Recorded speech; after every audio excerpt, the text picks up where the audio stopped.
Good morning all of you. मी दशरथ लोढे पुन्हा एकदा तुम्हा सर्वांचं या 10वीच्या ऑनलाईन अभ्यासक्रमामध्ये स्वागत करतो. आपण इयत्ता 10वीच्या भूगोल विषयातील तिसरं प्रकरण जे थर्ड चॅप्टर आहे प्राकृतिक रचना व जलप्रणाली हे आपण पाहतोय. आपण इथून मागची जी काही लेक्चर्स आहेत या चॅप्टर संदर्भात त्याच्यावर चर्चा केली. जो तुम्हाला तुमच्या पुस्तकात दिलेला 3.1 जो नकाशा आहे जो तुमच्या पुस्तकामध्ये तुम्हाला दिलेला आहे जो भारताच्या प्राकृतिक रचनेच्या संदर्भातला आहे हा नकाशा. याच्यावर मी तुम्हाला सांगितलेलं होतं की हा चांगल्या प्रकारचं लक्ष केंद्रित करणं तो चांगल्या प्रकारचं लक्षात घेणं गरजेचं आहे. कारण याच्यावर जे समोर प्राकृतिक रचनेसंबंधित जे विश्लेषण दिलेलं आहे भारताच्या प्राकृतिक रचनेच्या ते सगळं विश्लेषण डिपेंड करतं त्या 3.1 वर. कारण तो 3.1 नकाशा खूप इम्पॉर्टंट आहे. तो समजला म्हणजे पुढची सगळी प्राकृतिक रचना समजली. कारण दिलेलेच काय आहे हो तुम्ही जर वाचला असेल तर तुम्हाला ते कळलेलं आहे बरोबर. 3.1 नकाशा पाठ म्हणजे अख्खी प्राकृतिक रचना पाठ काहीही पाहायची गरज नाहीये. म्हणून तुम्हाला मी वारंवार पाठीमागच्या या चॅप्टर संदर्भातल्या 3ही लेक्चर मध्ये तुम्हाला मी तेच बोलतोय की प्राकृतिक रचना चांगली लक्षात घ्या आणि प्राकृतिक रचना जर चांगली लक्षात घ्यायची असेल तर नकाशा चांगला लक्षात घेणं हा प्राकृतिक रचनेचा ते खूप आणि खूप गरजेचं आहे. म्हणून 3.1 हा नकाशा भारताच्या प्राकृतिक रचनेच्या संदर्भातला तुम्ही लक्षात घेतला असेल किंवा तुम्हाला पाठ झाला असेल असं ग्राह्य धरतो आणि पुढे सरकतोय बरोबर. चला एकदा रिवाइज करूया त्याला. अगदी राजकीय नकाशापासून मी इथपर्यंत येतो भारताच्या. तुमच्या समोर तुमचं पुस्तक काढून घ्या. आधी राजकीय म्हणजे याच्यामध्ये राज्य दर्शवलेली असतात केंद्रशासित प्रदेश दर्शवलेली असतात. दुसऱ्या चॅप्टर मधला नकाशा घ्या म्हणजे तुमच्या पटकन लक्षात येईल बरोबर. दुसऱ्या चॅप्टर मध्ये जो पॉलिटिकल मॅप दिलेला आहे तो समोर घ्या आणि त्याच्यामध्ये मी सांगतो ते स्टेट पुन्हा एकदा लक्षात समोर घ्या. आता जम्मू काश्मीर आता जम्मू आणि लडाख ही जी 2 केंद्रशासित प्रदेश झाले ते थोडंसं बाजूला ठेवा. मी तुम्हाला म्हटलं जम्मू काश्मीर एकच राज्य तोपर्यंत तुम्ही ग्राह्यात धरा कारण तसं तुमच्या पुस्तकात दिलेलं आहे. हा उत्तर कोणतंही लिहिलं तरी चुकणार नाहीये ते बोर्डाला ग्राह्य धरावंच लागेल म्हणून. पण तुमच्या पुस्तकात दिलेलं जम्मू काश्मीर एक स्टेट आहे म्हणून ते स्टेट लक्षात ठेवलं तरी हरकत नाही. पण आता ही वारंवार आपण चर्चा करतोय ना की जम्मू काश्मीर स्टेट आहे का केंद्रशासित प्रदेश आहे. आता हे तुमच्या डोक्यात लक्षात आलंय. तुम्हाला कोणत्याही अनुषंगाने उत्तर लिहिता येते. तुम्हाला जम्मू आणि लडाख हे 2 केंद्रशासित प्रदेश पण लिहिता येतील आणि जम्मू काश्मीर हे एक राज्य पण लिहिता येईल. कारण वारंवार त्याच्यावर चर्चा होतीये म्हणजे ते लक्षात राहणं काही विशेष नाहीये वेगळी गोष्ट नाहीये. पुन्हा एकदा सांगतोय मी पुन्हा एकदा लक्षात घ्या. तुम्ही म्हणसाल इथेच खूप वेळ जातोय जाऊ द्या. पुढचे चॅप्टर्स खूप लवकर होणार आहेत. कारण इथेच वेळ घालवला तरच पुढचं खूप इझिली होणार आहे. नसता लक्षात घेणं खूप अवघड आहे.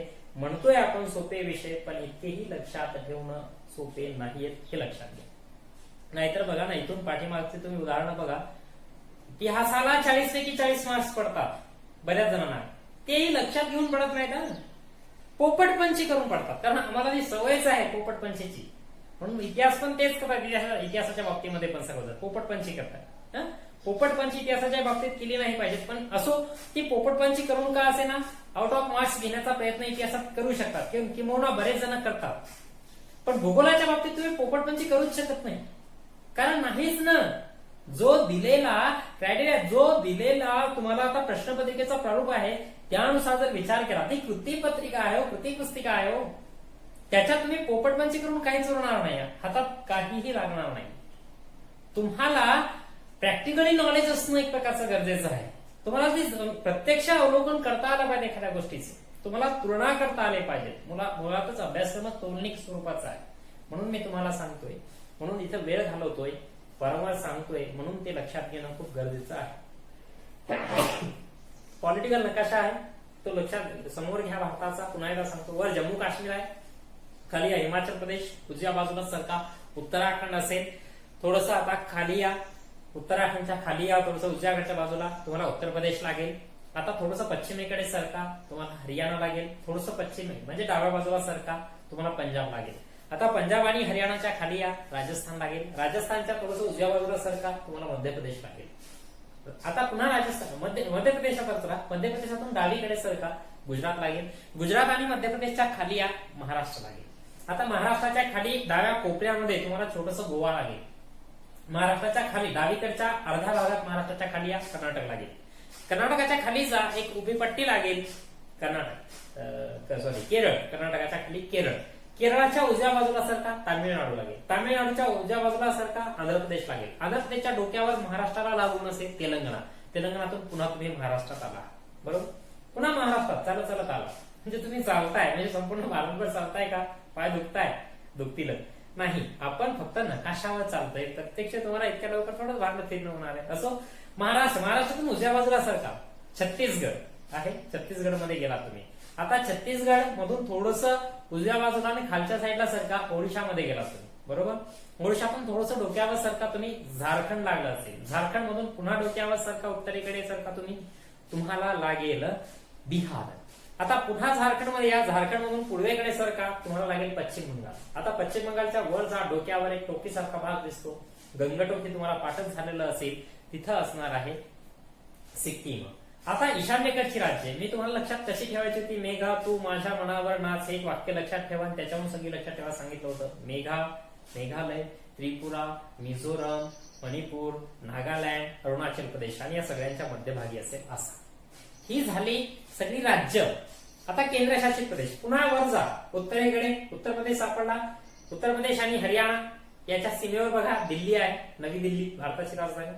आता त्याच हरियाणातून डावीकडे सरका, डावीकडे पंजाब आहे. हरियाणा आणि पंजाबच्या सीमेवर असेल चंदीगड. चंदीगड हे केंद्रशासित प्रदेश आहे, नंबर दुसरा आहे. बरोबर, चंदीगड हे केंद्रशासित प्रदेश आहे. ती स्वतःची राजधानी तर झालंच झालं, सोबतच ती पंजाबची राजधानी पण आहे लक्षात घ्या, सोबतच ती हरियाणाची राजधानी पण आहे लक्षात घ्या. म्हणजे चंदीगड हे एक शहर असं आहे जे पंजाबची पण राजधानी आहे आणि जे हरियाणाची पण राजधानी आहे आणि ते स्वतःची पण राजधानी आहे आणि ते केंद्रशासित प्रदेश पण. ओके, दिल्ली झालं, दुसरं चंदीगड झालं. आता गुजरातमध्ये या. गुजरातच्या खालच्या भागाला त्या दाढेखाली गुजरातच्या तिथं तुम्हाला दीव दमण दिसून येईल. 3 झालं. आता गुजरात आणि महाराष्ट्राच्या सीमेवर बघा दादरा नगर हवेली दिसेल. 4 झालं, केंद्रशासित प्रदेश. बरोबर. आता केरळात या. केरळ, त्याच्यानंतर तामिळनाडू आणि त्याच्यानंतर आंध्र प्रदेश या 3 राज्यांमध्ये 4 ठिकाणी चांदनगर, यानम, माहे, कारिकल अशी 4 ठिकाणी दिसून येईल. त्या 4ला मिळून आपण म्हणतो पॉंडिचेरी. हे पॉंडिचेरी हे केंद्रशासित प्रदेश. किती झाली? 5.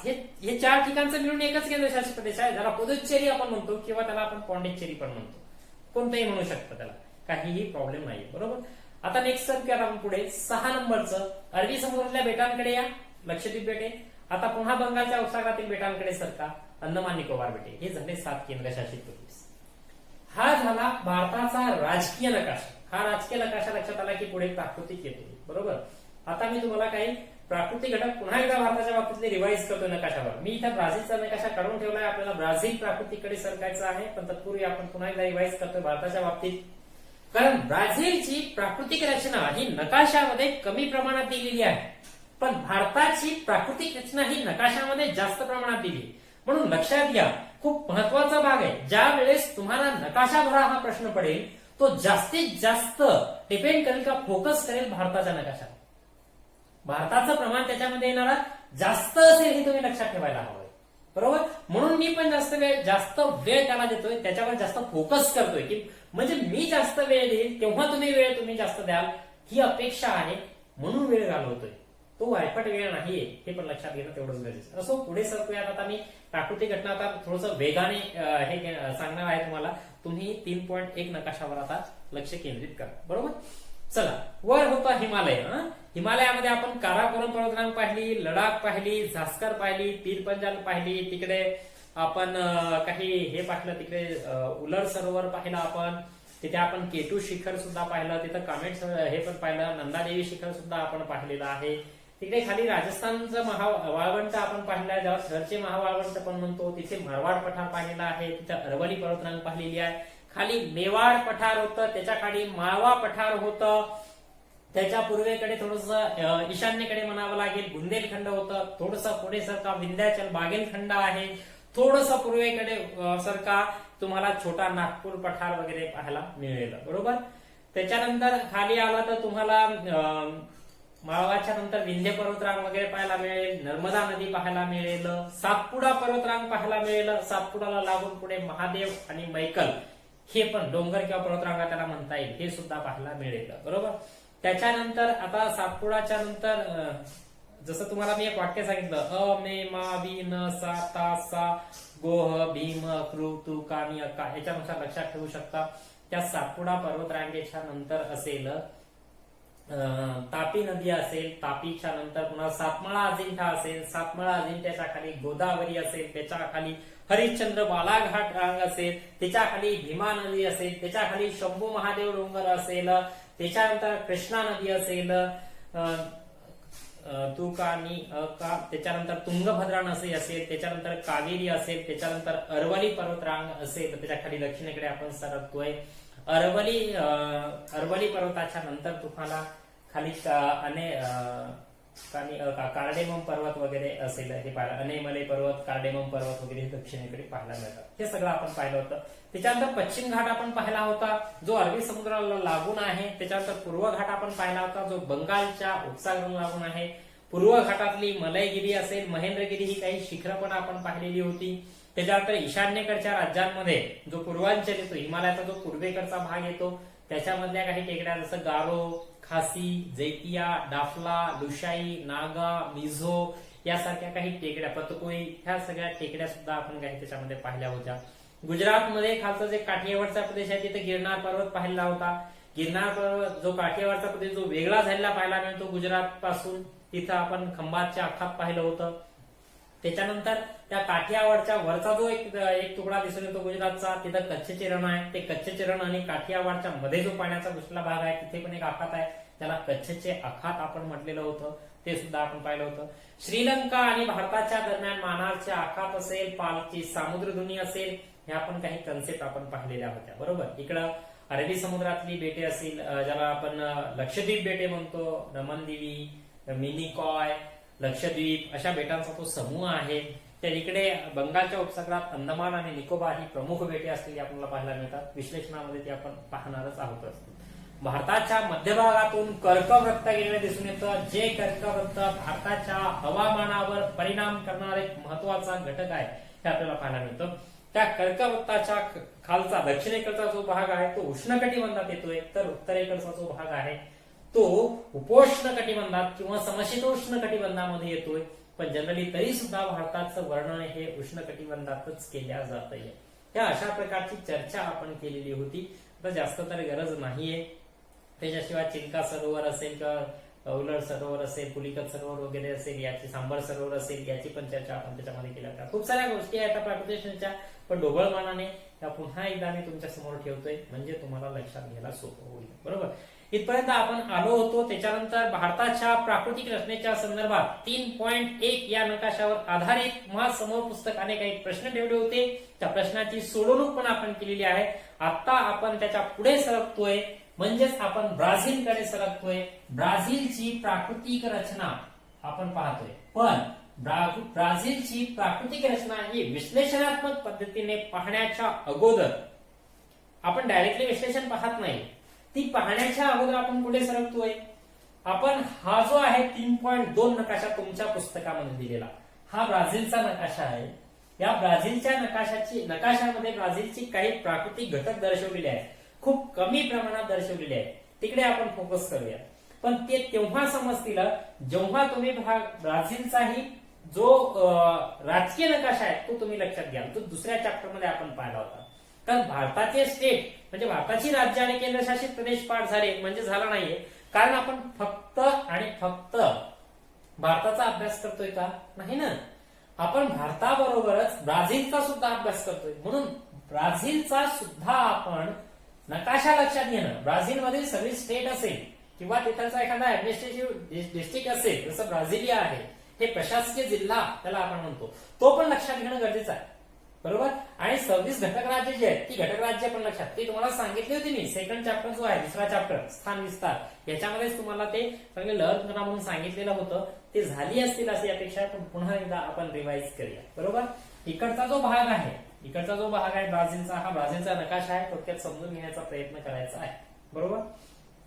हा जो भाग आहे, या भागामध्ये इकडून संपूर्ण आहे अटलांटिक महासागर. अटलांटिक महासागर, पण लक्षात घ्या या ठिकाणी रिओ ग्रांडे दो नॉर्ते नावाचं राज्य आहे ब्राझीलचं. इथपासून वरचा जो अटलांटिक महासागर जो आहे, अटलांटिक महासागराचा इकडचा जो भाग आहे त्याला आणि इकडच्या भागाला डिवाइड केलेला आहे. त्याचे दोन पार्ट केले आहेत. अटलांटिक महासागराचे दोन पार्ट केले. हा झाला उत्तर अटलांटिक आणि हा झाला दक्षिण अटलांटिक. हा झाला उत्तर अटलांटिक आणि हा झाला दक्षिण अटलांटिक. हे अटलांटिक महासागराचे दोन पार्ट पडतात, लक्षात घ्या.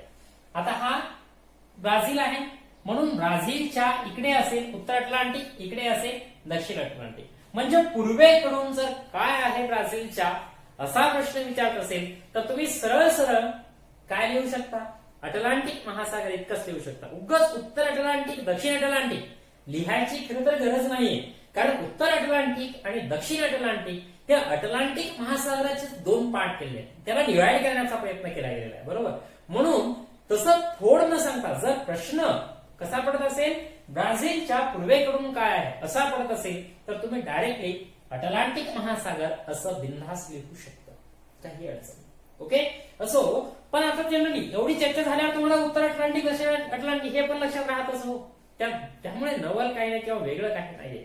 हा, एखादी गोष्ट उघड वाटते ना तेव्हा त्या गोष्टीवर जर तुम्ही चर्चा करत असाल तर साहजिकच ती गोष्ट लक्षात घ्यायला सोपी होते, अवघड राहत नाही, म्हणून काळजी. ओके, चला आता पॉलिटिकल नकाशाकडे थोडंसं, राजकीय नकाशाकडे थोडंसं फोकस करूया. शेजारची राष्ट्र एकदा बघूयात. मला पाठ आहेत का नाही हे महत्वाचं नाही, तुम्हाला ते पाठ असणं हे खूप गरजेचं आहे. माझ्यापेक्षा तुम्हाला जास्त येणं हे खूप गरजेचं आहे. अभ्यासक्रम तुमच्या जास्त लक्षात राहणं खूप गरजेचं आहे. मला एक्झाम द्यायची नाहीये, तुम्हाला एक्झाम द्यायची, म्हणून तुम्ही जास्त लक्ष, माझ्यापेक्षा जास्त लक्ष तुम्ही केंद्रित करणं हे खूप गरजेचं आहे.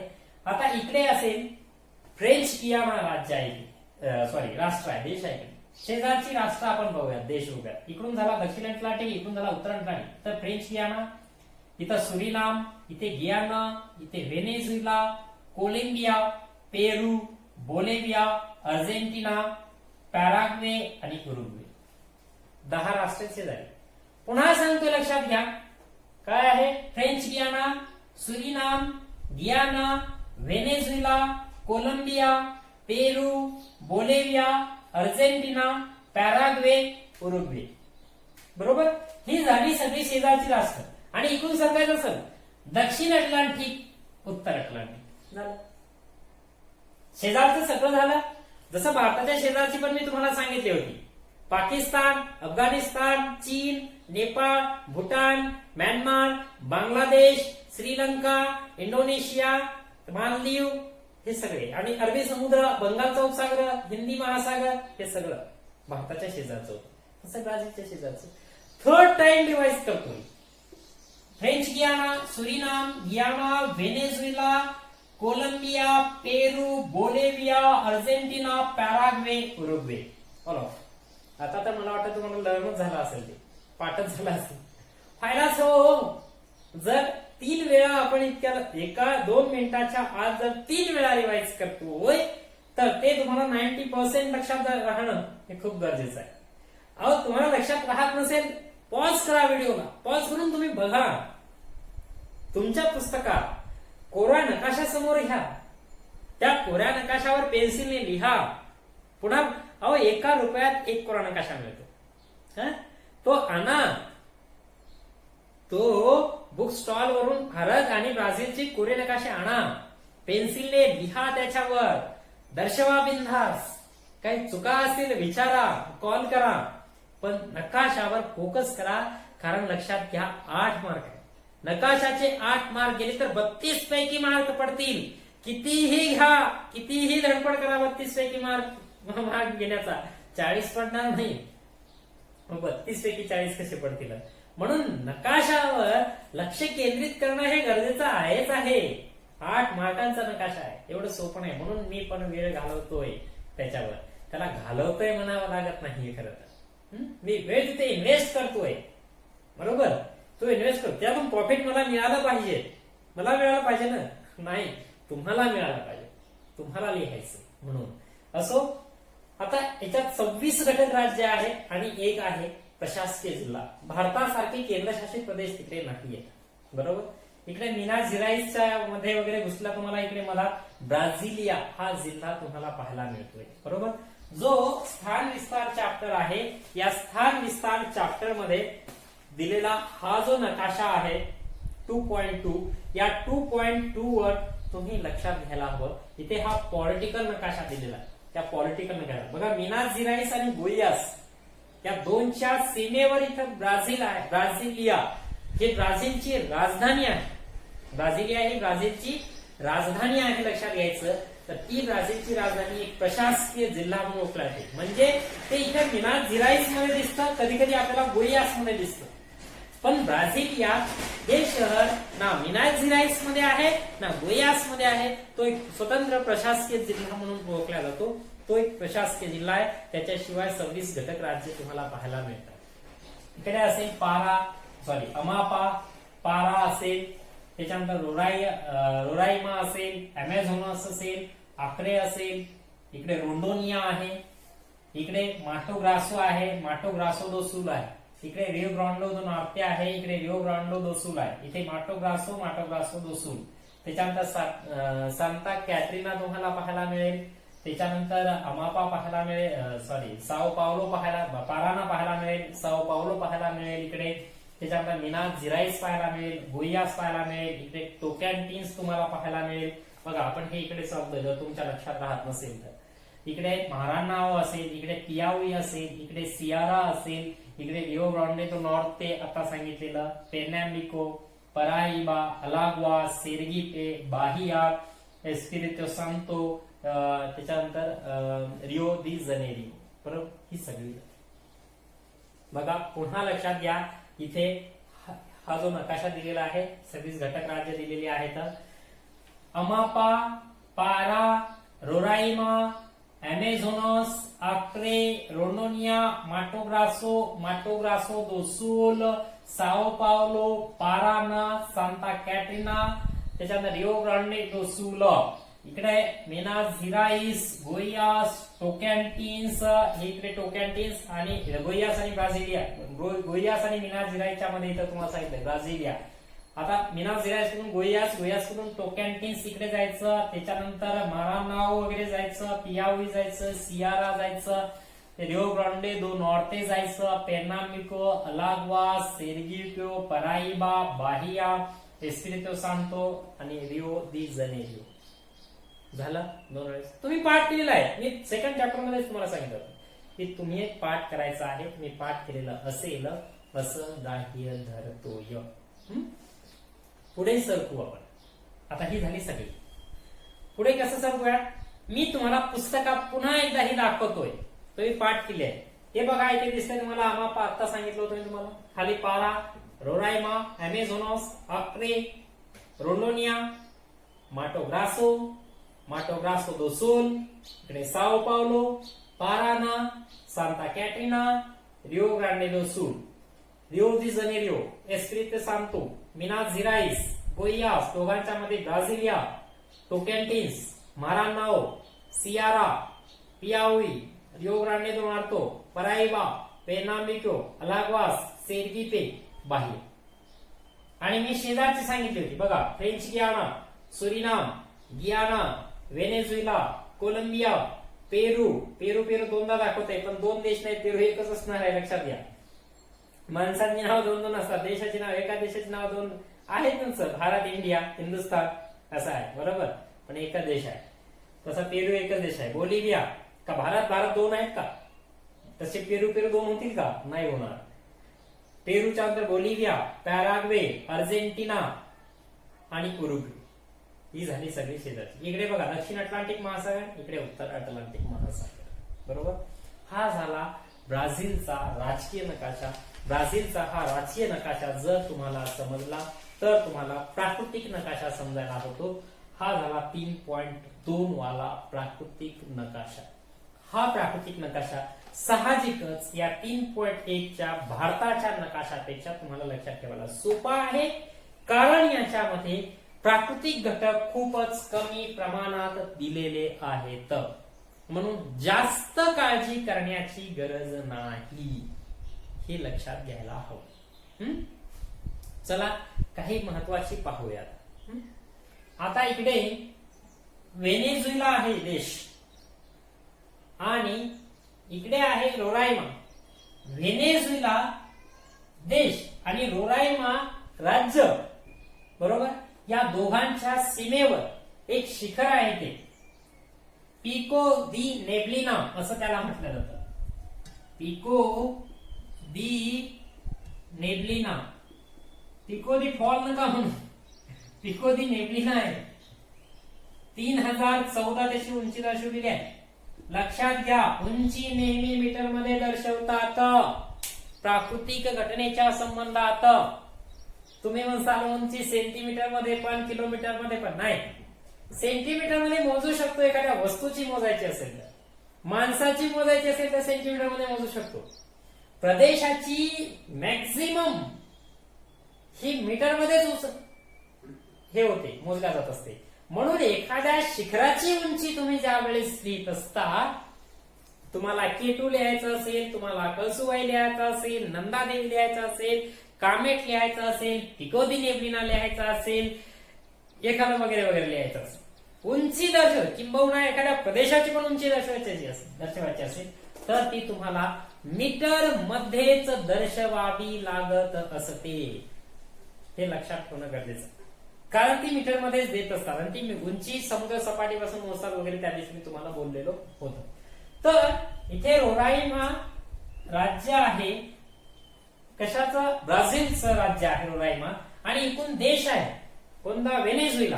त्या व्हेनेझुएला देश आणि रोराईमा राज्य या दोघांच्या सीमेवर, म्हणजेच ब्राझील आणि व्हेनेझुएलाच्या सीमेवर एक शिखर आहे पिको दी नेब्लिना, ज्याची उंची 3000 मीटर आहे. आणि हे सर्वोच्च शिखर आहे, 3014 मीटर आहे, त्याची उंची सर्वोच्च आहे. मग या शिखराची उंची सर्वोच्च म्हणजे ब्राझीलमध्ये सर्वोच्च शिखर आहे का? लक्षात घ्या, इकडे आहे एक उच्चभूमीचा प्रदेश. कोणत्या उच्चभूमीचा प्रदेश आहे? गियाना उच्चभूमीचा. इकडे लक्षात घ्या, देश होता इकडे एक कोणता? फ्रेंच गियाना, सुरिनाम, गियाना, बरोबर. आता हा जो इथलचा गियाना देश आहे, या गियाना देशावरून येथील उच्चभूमीला नाव दिलेलं आहे काय? गियाना उच्चभूमी. तर हे जे पिको दी नेब्लिना शिखर आहे, हे पिको दी नेब्लिना शिखर या गियाना उच्चभूमीतील सर्वोच्च शिखर आहे. इकडे फ्रेंच गियाना मध्ये त्याचा भाग जातो, सुरिनाम मध्ये जातो, गियाना मध्ये जातो, व्हेनेझुएला मध्ये सुद्धा जातो त्या उच्चभूमीचा, आणि इकडे येतो ब्राझील मध्ये. म्हणजे 5 देशांमध्ये ही गियाना उच्चभूमी पसरलेली आहे. ब्राझील जो आहे दक्षिण अमेरिका खंडात येणारा देश आहे. दक्षिण अमेरिका खंडात 2 महत्वपूर्ण उच्चभूमी आहेत, ज्यांना ढाल क्षेत्र म्हटलं जातं. ढाल क्षेत्र कन्सेप्ट तशी तुमच्या मला वाटतं पुस्तकात थोड्याफार प्रमाणामध्ये दिलेली आहे. ढाल क्षेत्र, ढाल क्षेत्र म्हणजे काय असतं? उच्चभूमीला ढाल क्षेत्र म्हणतात. ढाल क्षेत्र काय असतं? म्हणजे त्या प्रदेशातील सर्वात जुना प्रदेश असतो. ढाल क्षेत्र सर्वात जुना प्रदेश असतोय. जो पठार असतं एक प्रकारचं, त्या दिवशी मी तुम्हाला मैदान आणि पठार याच्यातला डिफरन्स सांगितला होता, फरक सांगितला होता. तर जे पठार असतं का, ते पठार म्हणजेच एक प्रकारची उच्चभूमी तुम्ही म्हणू शकता. म्हणजे पठारासारखाच तो उंच भाग असतो, म्हणूनच त्याला उच्चभूमी म्हणतात. मग उंच भाग असतो म्हणजे शिखरं असतात का, डोंगर रांगा असतात का? नाही, पठारासारखाच असतो, थोडा उंच. एकदम मैदानासारखा प्लेन नाहीये, पण पठारासारखा असतो, थोडासा उचललेला असतो इतर प्रदेशापेक्षा, म्हणून त्याला उच्चभूमी असं म्हणतात. तर दक्षिण अमेरिका खंडात 2 उच्चभूमी आहेत, म्हणजे 2 ढाल क्षेत्र आहेत महत्वपूर्ण. एक गियाना उच्चभूमी आणि दुसरी आहे ब्राझील उच्चभूमी. ही इकडे झाली ब्राझील उच्चभूमी या प्रदेशात. ही उच्चभूमी मात्र, ही ब्राझीलची उच्चभूमी एक प्रमुख ढाल क्षेत्र आहे दक्षिण अमेरिका खंडातलं, आणि ही उच्चभूमी संपूर्णपणे ब्राझील याच देशामध्ये येते. पण गियाना उच्चभूमीचा बराचसा भाग जो आहे इतर देशांमध्ये पण जातोय, जसं की फ्रेंच गियाना, सुरिनाम, गियाना, व्हेनेझुएला या 4 देशांमध्ये पण जातोय. आणि मग खालचा भाग जो आहे दक्षिणेकडचा, तो भाग कुठे येतोय? ब्राझीलमध्ये. आता उच्चभूमी म्हणजे कसा प्रदेश असतो बघा, थोडस ढाल क्षेत्र पण म्हणू शकतो. ढाल क्षेत्र याच्यावरून तुम्हाला लक्षात ठेवायला सोपं जाईल कसा असतो उच्चभूमीचा प्रदेश. हा अशा प्रकारचा असतो. म्हणजे उंच भाग आहे थोडासा, बरोबर, ढालीसारखा आकार त्याचा, ढालीचा जो पृष्ठभाग आहे, म्हणजे ढाल क्षेत्र या नावावरूनच मी ढालीसारखा आहे असं म्हणत नाहीये. ढाल क्षेत्र याचा अर्थ जुना असा होतो, पण तुम्हाला लक्षात ठेवण्यासाठी त्याला ढालीची उपमा मी देतोय, म्हणजे तुम्हाला लक्षात ठेवायला सोपं जावं. आता लक्षात घ्या ना, थोड्याशा डायरेक्शन मी बदलतोय. थोड्याशा डायरेक्शन कशा बदलतो? जनरली इकडे उत्तर असते, इकडे दक्षिण असते, बरोबर, इकडे पश्चिम असते आणि इकडे पूर्व असते. हा, आता ही जी सीमा आहे, जवळपास ही सीमा आहे, ते एक्झॅक्ट रेषेसारखी नाहीये, कारण देशाची सीमा काय सरळ नसते, बरोबर. कॅनडा सारख्या देशांना असू शकते थोडीफार, पण सगळ्या देशांना नाही. समजा ही सीमा आहे, उत्तरेकडची सीमा कशाची? ब्राझीलची. आता ही पश्चिम पूर्व सीमा आहे, बरोबर, किंवा पूर्व पश्चिम सीमा असं आपण म्हणतो, बरोबर. आता या सीमेला आपण असं करतो, या रेषेला असं करूया, म्हणजे हा पूर्व भाग कोणी काय केला, आता इथे वर गेला, हा दक्षिण इकडे आहे, बरोबर का, सॉरी पश्चिम इकडे आहे, बरोबर. आता हा इकडे झाला ब्राझील, म्हणजे हा भाग पूर्ण असा फिरवतोय आपण, बरोबर. ही ब्राझीलची सीमा, हा इकडे ब्राझील झाला आणि इकडे हे बाकीचे वरचे फ्रेंच गियाना, सुरिनाम गियाना हे देश इकडे आले, बरोबर. आता लक्षात घ्या, आणि ही झाली ब्राझील, ही उच्चभूमी, गियाना उच्चभूमी. आता बघा, गियाना उच्चभूमीचा भाग कुठे आलाय? ब्राझील मध्ये आलाय. पण जो सर्वात उंच भाग आहे ब्राझील उच्चभूमीचा, तो सगळा इकडे आलाय का ब्राझील मध्ये? नाही आला. कमी उंचीचा प्रदेश आहे बघा, उतार बटनला लागलेली आहे ती गियाना उच्चभूमी. साहजिकच आहे ना, हा असा भाग आहे, इकडचा हा भाग म्हणजे हा भाग होय, हा भाग म्हणजे हा भाग होय, बरोबर. म्हणजे जास्त उंचीचा प्रदेश इकडे आहे, नेमकीच उंची कमी व्हायला लागली की मग ब्राझीलमध्ये तो घुसलेला. मग कमी उंचीचा प्रदेश ब्राझीलमध्ये आहे, पण जरीही कमी उंचीचा प्रदेश ब्राझीलमध्ये असला तरीही गियाना उच्चभूमीतलं जे सर्वोच्च शिखर आहे पिको दी नेब्लिना, हे शिखर या व्हेनेझुएला आणि ब्राझीलच्या सीमेवर आहे, म्हणजे इथलचं ब्राझील मधलं रोराइमा हे राज्य इथे. म्हणून मी तुम्हाला सर्वोच्च असं म्हटलोय.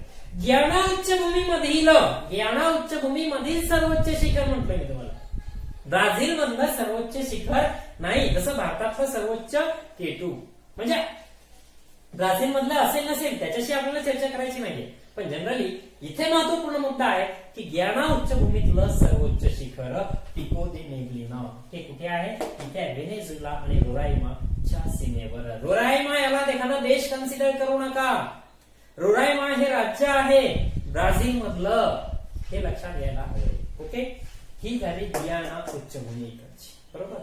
आता ही झाली ब्राझील उच्चभूमी.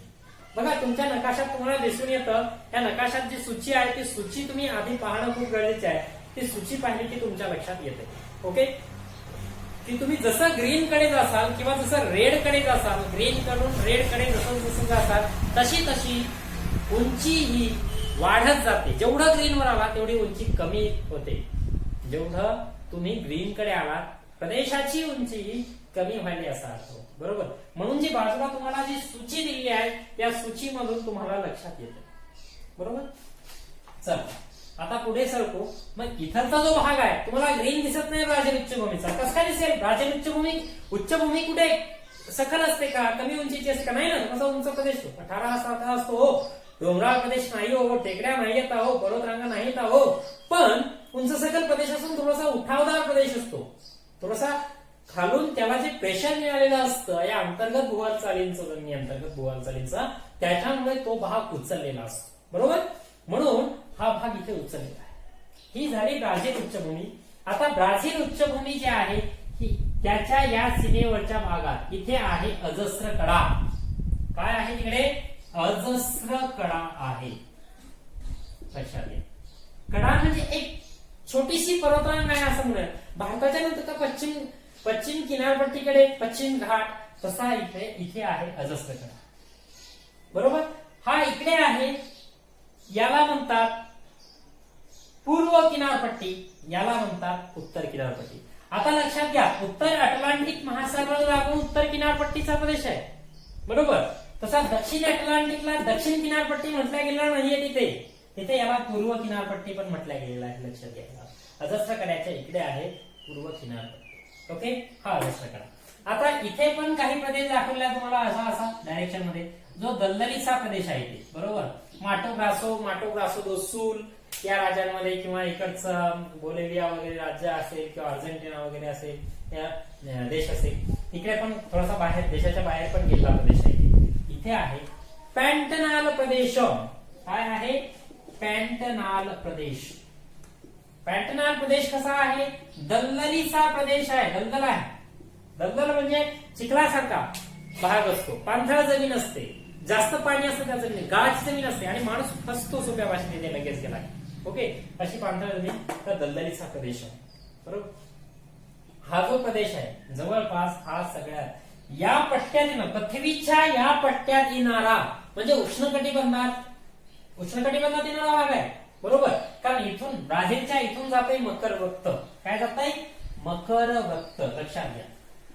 आणि हा खालचा इकडचा भाग येतोय. कशात येतोय इकडचा भाग? उपोष्ण किंवा समशीतोष्ण कटिबंधात येतोय आणि हा पूर्ण उष्ण कटिबंधात येतोय ब्राझीलचा. बरोबर. या मकर वृत्ताच्या दक्षिणेकडचा येतोय समशीतोष्ण कटिबंधात. बरोबर. लक्षात घ्या. तर हा जो उष्ण कटिबंधाचा पट्टा आहे बघा, हे पॅन्टनाल कुठे आला? उष्ण कटिबंधीय पट्ट्यात आला. बरोबर. तर उष्ण कटिबंधीय पट्ट्यात येणारा दलदलीचा प्रदेश जो आहे पॅन्टनाल हा एक प्रमुख प्रदेश आहे जगाचा. इथे तो आपला. बरोबर. ही ब्राझील उच्चभूमी झाली, अधसरकडा झाला. या ठिकाणी पंपासचा गवताळ प्रदेश आहे तुम्हाला दिसून येतो. ग्रीनलंड पंपासचा गवताळ प्रदेश दिसून येतो. बरोबर. या ठिकाणी तुम्हाला कटिंगाचा गवताळ प्रदेश दिसून येतो. झाडे वगैरे झाडे झुडपे गवताळ प्रदेश, इकडे कटिंगा दिसून येईल. बरोबर. त्याच्यानंतर या ठिकाणी तुम्हाला एक बेट दिसून येतं. या ठिकाणी अमेझॉनास नदी, हे झाला नदीच्या मुखावर आहे. इथे अमेझॉनास नदीचं खोरा आहे.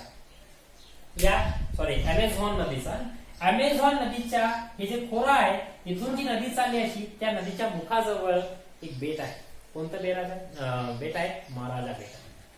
मग महाराजा बेटाजवळ महाराजा उपसागर आहे, साओ मार्कोस उपसागर आहे, महाराजा बेट आहे. महाराजा बेट, महाराजा उपसागर, साओ मार्कोस उपसागर हे या ठिकाणी तुम्हाला पाहायला मिळते. या उत्तर किनारपट्टीजवळ उत्तर अटलांटिक महासागराला लागतो. बरोबर. ह्या थोडक्यात अशा काही प्राकृतिक घटना तुम्हाला दिलेल्या आहेत ब्राझीलच्या नकाशाच्या प्राकृतिक घटकांच्या संदर्भात. तुम्हाला काही प्रश्न पण दिलेत, त्याची पण चर्चा करू. नद्या आपण पुढे पाहणार आहोत, नद्यांविषयी जास्त आपण चर्चा करायची नाही. अजून एक लक्षात घ्या, देशाच्या बाहेर इकडे ब्राझीलच्या बाहेर या प्रदेशात इकडे एक सगळ्यात महत्वाची पर्वतरांग आहे, अँडीज पर्वतरांग. मी तुम्हाला जाणीवपूर्वक इकडे सांगतोय कारण ती आपल्याला पुढे उपयोगी पडणार आहे. अँडीज पर्वतरांग जी दक्षिण अमेरिका खंडातली एक महत्वपूर्ण पर्वतरांग आहे आणि महत्वाची सुद्धा आहे. ब्राझीलच्या दृष्टिकोनातून सुद्धा ती महत्वाची आहे, हे लक्षात घ्यायला हवं. ओके.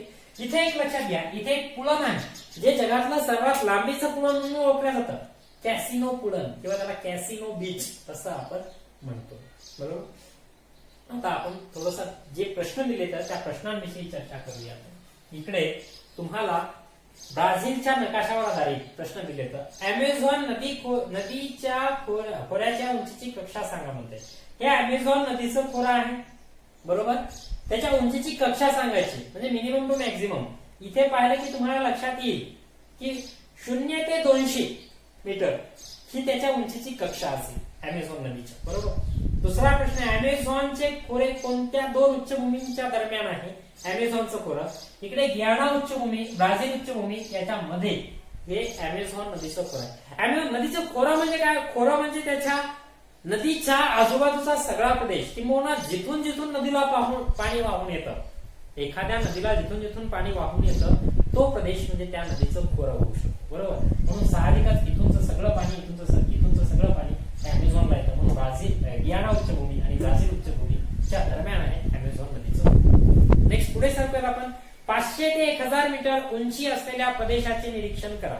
500 ते 1000 उंची असलेल्या बघा सूचीमध्ये बघायचं. 500 ते 1000 म्हणजे इथे ब्राझील उच्चभूमीच्या आजूबाजूला प्रदेश आहे.